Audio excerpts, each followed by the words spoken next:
আতঙ্ক। বোম স্কোয়াডের প্রতিনিধিরা তল্লাশি করছে। ইমেল মারফত বোমের হুমকি আসার পর পোস্ট অফিস থেকে গ্রাহকদের বের করে দেওয়া হয়েছে। পাশাপাশি এলাকায় ফাঁকা করে দিচ্ছে পুলিশ। খবর সূত্রে জানা গেছে, বসিরহাট হেড পোস্ট অফিসে বোমাতঙ্ক ছড়িয়েছে। ইমেল মারফত বোমার হুমকি আসার পর পোস্ট অফিস থেকে গ্রাহকদের বের করে দেওয়া হয়েছে। পুলিশ ঘটনাস্থলে পৌঁছে তল্লাশি শুরু করেছে।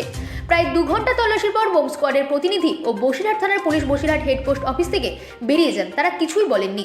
ইমেল পাওয়ার পর পোস্টমাস্টার বসিরহাট থানাকে খবর দেন। তড়িঘড়ি থানার আধিকারিকরা এসে এলাকা ঘিরে ফেলেন। জনবসতি এলাকা, বসিরহাট জেলখানা, বসিরহাট কোর্ট ও মহকুমা শাসকের দপ্তরের কাছে এই ঘটনায় আতঙ্ক ছড়িয়েছে বলে খবর মারফত জানা গেছে।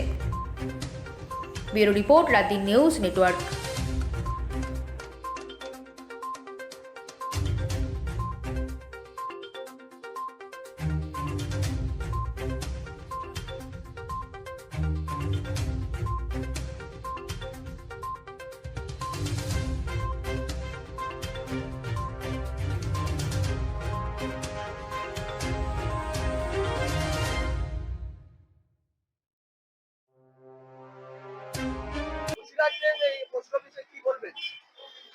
বলবো বলতে আমরা পাশেই পৌরসভাতে চাকরি করি।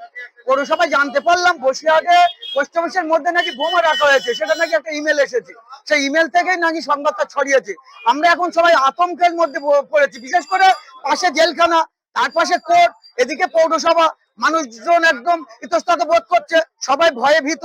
শুনেছি বসিরহাট থানা থেকে এসেছে, সেখানে আমাদের থানার তল্লাশি চলছে। আমাদের এমএলএ সাহেবও এসেছেন, দেখছেন।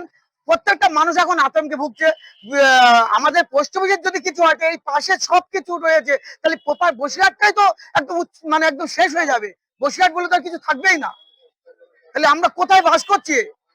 আমরা নিজেরাই ভাবতে পারছি না আমরা কোথায় আছি। আমার নাম প্রণব কুমার পাল। সাবরুমের নেতা